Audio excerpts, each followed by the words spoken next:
Good morning everyone. आज हम लोग class 9th subject science chapter 1 का तीसरा वीडियो देख रहे हैं और आज के इस वीडियो में हम लोग ठोस, द्रव एवं गैस की विशेषताओं का अध्ययन करेंगे।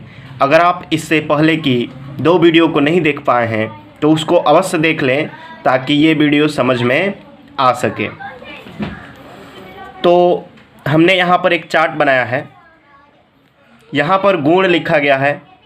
यहाँ पर पदार्थ की तीनों अवस्थाएं हैं, ठोस, द्रव एवं गैस, और हम अध्ययन करेंगे इनकी विशेषताओं का। तो आइए वीडियो को शुरू करते हैं।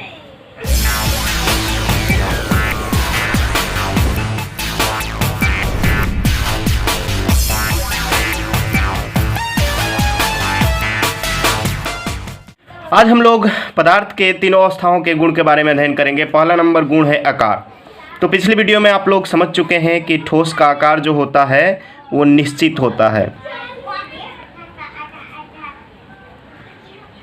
द्रव का आकार अनिश्चित होता है और गैस का आकार भी अनिश्चित होता है। तो आप लोग याद रखेंगे इसको, एक का आकार निश्चित, बाकी 2 का आकार अनिश्चित। दूसरा गुण है आयतन। तो आयतन ठोस का निश्चित होता है, द्रव का भी निश्चित होता है और गैस का अनिश्चित होता है।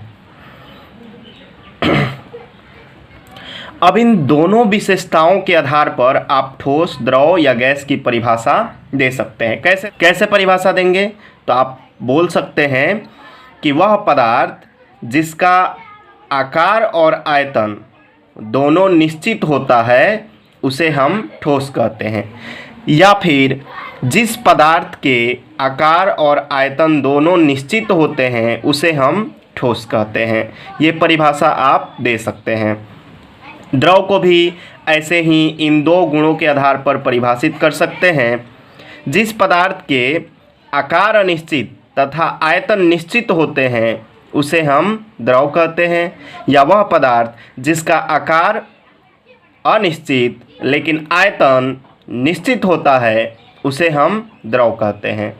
ऐसे ही आप गैस का भी परिभाषा दे सकते हैं। जिस पदार्थ का आकार और आयतन दोनों अनिश्चित होता है उसे हम लोग गैस कहते हैं, या जिस पदार्थ के आकार और आयतन दोनों अनिश्चित होते हैं उसे हम गैस कहते हैं। तो ये परिभाषा भी दे सकते हैं आप इन 2 विशेषताओं के आधार पर।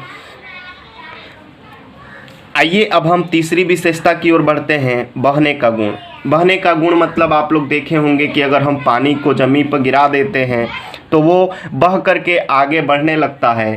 तो इसी गुण को हम लोग कहते हैं बहने का गुण। तो ठोस में बहने का गुण नहीं होता है, या हम कहें कि सबसे कम होता है। यहाँ पर हम ये भी कह सकते हैं कि सबसे कम होता है। द्रव में बहने का गुण होता है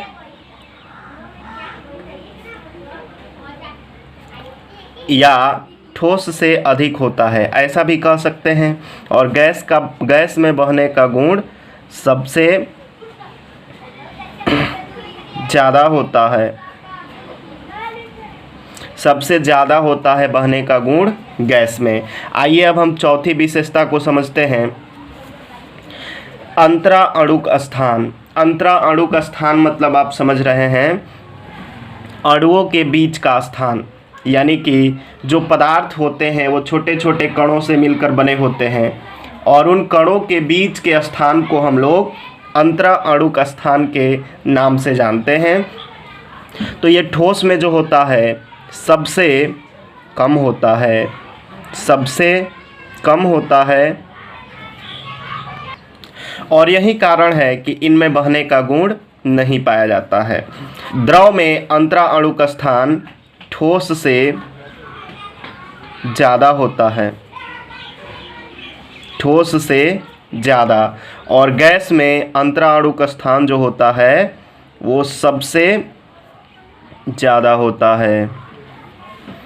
अब अंतराण्विक बल यानी कि अंतराण्विक आकर्षण बल, इसका दूसरा नाम है अंतराणुक आकर्षण बल। तो ये दो कणों के बीच लगने वाला बल होता है। दो कण जिस बल के द्वारा आपस में जुड़े होते हैं उसी बल को हम लोग अंतराण्विक आकर्षण बल के नाम से जानते हैं। ये बल जो होता है ठोस में सबसे ज़्यादा होता है, इसीलिए ठोस में बहने का गुण नहीं पाया जाता है। सबसे ज़्यादा ठोस में, द्रव में ठोस से कम, और गैस में सबसे कम। अब आप देख सकते हैं कि अंतराणुक स्थान जो है वो अंतराण्विक बल के उल्टे है। अंतराणुक स्थान सबसे ज़्यादा जिसमें होता है उसमें अंतराण्विक आकर्षण बल सबसे कम होता है, और जिसमें ये बल सबसे ज़्यादा होता है उसमें अंतराण्विक स्थान या अंतराणुक स्थान सबसे कम होता है। आइए अगला गुण देख लेते हैं, संपिंड्यता। संपिंड्यता का मतलब होता है कंप्रेशन। अंग्रेजी में इसको हम लोग कंप्रेशन कहते हैं, और हिंदी में अगर हम समझने का प्रयास करें तो दबने का गुण। अगर हम किसी चीज़ को दबाते हैं, अगर वो दबता है तो हम कहते हैं कि ये पदार्थ संपिंड है, यानी कि इसमें संपिंड्यता अधिक है या कम है। अब उदाहरण के लिए हम तीन चीज़ों को ले लें, ईंट और एक गुब्बारा जो जिसमें हवा भरा है, और तीसरा चीज़ पानी। तो हम ईंट को नहीं दबा पाते हैं, यानी कि इसमें संपिंड्यता का गुण सबसे कम होगा या नहीं होगा, न के बराबर होगा। पानी को हम हल्का सा दबा भी सकते हैं, लेकिन बैलून को हम ज़्यादा से ज़्यादा दबा सकते हैं। तो संपिंड्यता ठोस में सबसे कम होता है, द्रव में ठोस से ज़्यादा होता है, और गैस में सबसे ज़्यादा होता है। अब हम आखिरी गुण की ओर बढ़ते हैं, 7वें नंबर की ओर। तो 7वां नंबर है घनत्व। घनत्व का मतलब होता है द्रव्यमान बट्टा आयतन। घनत्व जो होता है ठोस में सबसे ज़्यादा होता है, द्रव में ठोस से कम होता है, और गैस में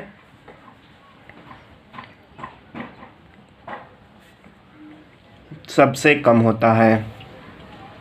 तो आज के लिए इतना ही। अगर आपको समझ में आया हो तो कमेंट अवश्य कीजिए, नहीं आया है तो भी कमेंट अवश्य कीजिए, और मिलते हैं अगली वीडियो में। तब तक के लिए धन्यवाद।